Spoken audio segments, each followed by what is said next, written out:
ಅಜ್ಜಿ ಮಸಾಲ. ಎಂತ ಅಡಿಗೆಯ ರುಚಿಯಾಗೋ ರಹಸ್ಯವು 20 ರೂಪಾಯಿ. ಬೆಂಗಳೂರಿನ ಬೊಮ್ಮಸಂದ್ರದ PG ಒಂದರಲ್ಲಿ ಸಿಲಿಂಡರ್ ಬ್ಲಾಸ್ಟ್ ಆಗಿದೆ.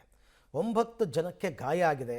ಯಾವ ಪರಿಪ್ರಮಾಣದಲ್ಲಿ ಅಂತಂದರೆ ವಸ್ತುಗಳೆಲ್ಲ ಚಲ್ಲಾಪಿಲ್ಲಿ ಆಗ್ಬಿಟ್ಟಿದೆ.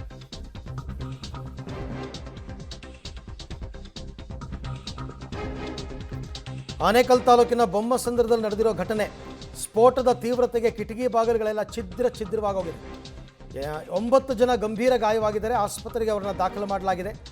ನಂತರ ಬೆಂಕಿಯನ್ನು ನಂದಿಸಿದ್ದಾರೆ ಅಗ್ನಿಶಾಮಕ ಸಿಬ್ಬಂದಿ. ಸಿಲಿಂಡರ್ ಸ್ಫೋಟ ಪ್ರಕರಣಗಳು ಇತ್ತೀಚೆಗೆ ಜಾಸ್ತಿ ಆಗ್ತಾ ಇದೆ. ಇದಕ್ಕೆ ನೆಗ್ಲಿಜೆನ್ಸಿ ಅಂತನಾ ಅದು ಏನು ಕಾರಣ ಅಂತ ಗೊತ್ತಿಲ್ಲಪ್ಪ. ಇತ್ತೀಚೆಗೆ ಜಾಸ್ತಿ ಆಗ್ತಾ ಇದೆ. ಆಮೇಲೆ ಸಿಲಿಂಡರ್ ಎಲ್ಲ ಬ್ಲಾಸ್ಟ್ ಆಯಿತು ಅಂತಂದರೆ ನಿಮಗೆ ಮನೆ ಗೋಡೆಗಳೆಲ್ಲ ಮುರಿದೋಗ್ಬಿಡ್ತವೆ. ಅಷ್ಟು ಫೋರ್ಸಲ್ಲಿ ಬ್ಲಾಸ್ಟ್ ಆಗುತ್ತೆ.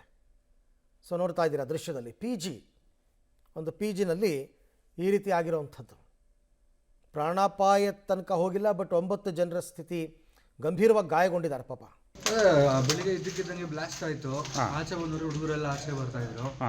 ಆಮೇಲೆ ಹಾಸ್ಪಿಟಲ್ ಬಂದರು, ಸಿಲಿಂಡರ್ ಬ್ಲಾಸ್ಟ್ ಆಗಿದೆ. ಹಾಂ ಸರ್. ಸಿಲಿಂಡರ್ ದೊಡ್ಡದಾ ಚಿಕ್ಕದಾ? ಚಿಕ್ಕದು ಅಂತ ಹೇಳ್ತಾ ಇದ್ದಾರೆ ಹುಡುಗರೆಲ್ಲ. ಆ ಹುಡುಗರು ಅದೇ ಹೇಳಿ ಚಿಕ್ಕ ಸಿಲಿಂಡರ್. ಯಾರು ಹಿಂದಿಯವರು ಅವರೆಲ್ಲ? ಹಿಂದಿ ಹುಡುಗರು. ಯಾರು ಕೊಟ್ಟಿರೋದು ಇವರು? PG ಅಂದರೆ ಯಾವ ಕಂಪ್ನಿಗ? ಕಂಪ್ನಿಗೆ ಟೈಅಪ್ ಮಾಡ್ಕೊಂಡು. ಯಾವ ಕಂಪ್ನಿ? ಬೆಳಿಗ್ಗೆ ಇದ್ದಕ್ಕಿದ್ದಂಗೆ ಬ್ಲಾಸ್ಟ್ ಆಯಿತು. ಆಚೆ ಬಂದವರು ಹುಡುಗರೆಲ್ಲ ಆಚೆ ಬರ್ತಾ ಇದ್ರು.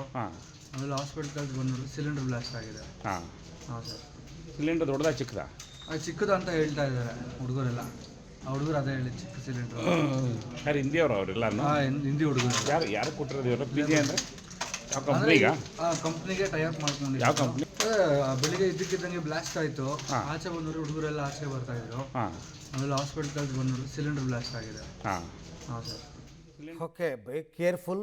ಏನೇ ಆದರೂ ನಮ್ಮ ಕೈಲಿ ಇಲ್ಲ ಅದು ಆ್ಯಕ್ಚುಲಿ, ಬಟ್ ಹುಷಾರಾಗಂತೂ ಇರಬೇಕು. ಈ ಸಿಲಿಂಡರ್ ಬ್ಲಾಸ್ಟಲ್ಲಿ ನೀವು ಸಿಲಿಂಡರ್ ಡೆಲಿವರಿ ತೊಗೋಬೇಕಾದ್ರೇ ಚೆಕ್ ಮಾಡಿ ಡೆಲಿವರಿ ತೊಗೋಬೇಕು. ಏನಾದರೂ ಲೀಕೇಜಸ್ ಇದೆಯಾ ಇಲ್ವಾ ಹೇಳೋಕ್ಕಾಗಲ್ಲ. ಯಾವ ಕಾರಣದಿಂದ ಆ ಥರ ಆಗುತ್ತೆ ಅಂತಲೇ ಹೇಳೋಕ್ಕಾಗಲ್ಲ. ಹೆಚ್ಚು ಕಡಿಮೆ ಆದರೆ ಪ್ರಾಣಗಳೇ ಹೊರಟೋಗ್ತವೆ. ಸೊ ಆ ಥರ ಏನೋ ಹಿಂದಿ ಹುಡುಗರುಗಳೆಲ್ಲ ಇದ್ದರು PGನಲ್ಲಿ ಅಂತ ಹೇಳ್ತಾ ಇದ್ರು ಅಲ್ಲೊಬ್ಬರು. ಈಗ 9 ಜನರನ್ನು ಹಾಸ್ಪಿಟ್ಲಿಗೆ ಸೇರಿಸಿದ್ದಾರೆ.